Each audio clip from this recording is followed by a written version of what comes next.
तिकडे आझाद मैदानामध्ये मराठा क्रांती मोर्चाचे जे आंदोलक बसलेले आहेत त्यांनी सुद्धा सरकारला एक इशारा दिलेला आहे की याचं श्रेय हे कुणी घेण्याचा प्रयत्न करू नका किंवा घेऊ नये। ते नेमकं काय म्हणतात आपण बघूयात।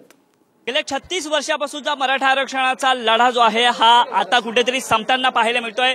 मराठा आरक्षण विधेयक जे आहेत हे मंजूर झालेले आहेत, त्या दृष्टिकोनातून आझाद मैदानमध्ये विविध मोर्चे जे आहेत हे पाहायला मिळाले।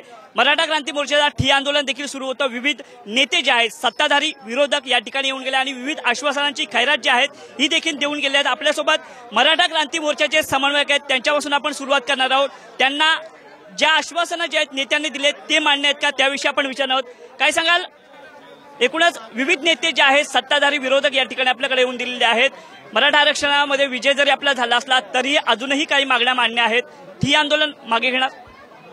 ठिय्या आंदोलन तर आमचा स्थगित करत आहोत, कारण मराठा आरक्षणाची जो मुद्दा होता ज्याच्यासाठी आज आम्ही आलेलो होतो ते आरक्षण आज मराठा समाजाला मिळत आहे, 16% मिळत आहे।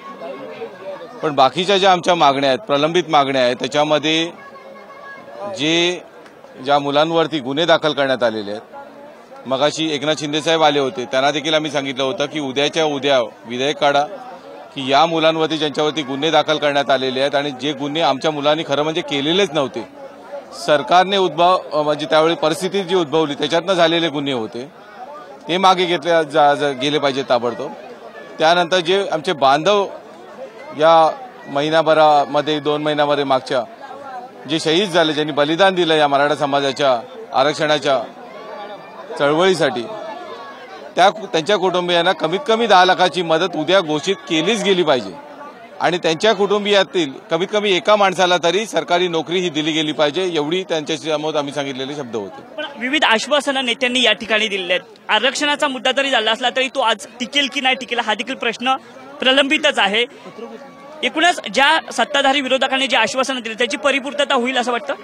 नाही, असं वाटतंय नक्कीच होईल, कारण आता कायद्याच्या चौकटीत त्यांनी बसून ते केलं आहे। परंतु जोपर्यंत कायद्याच्या चौकटीत बसून म्हणजे राज्यपालांनी से झालं तर गॅजेट तयार होईल कोर्टामध्ये ते कायद्याच्या चौकटीत टिकलं पाहिजे। जर ते टिकलं नाही तर आम्ही सरकारला सोडणार नाही, सरकारच्या मंत्र्यांना आम्ही फिरू देणार नाही। आमची मागणी आहे, आज आपण या ठिकाणी 40-42 बांधव आम्ही गमावलेले आहेत आणि आपण त्यांना हा आरक्षण आम्ही समर्पित केलं आहे। परंतु हे जर आरक्षण टिकलंय तर भविष्यातील लढाई ही दूरपर्यंतच राहील आणि सरकारला जड जाईल।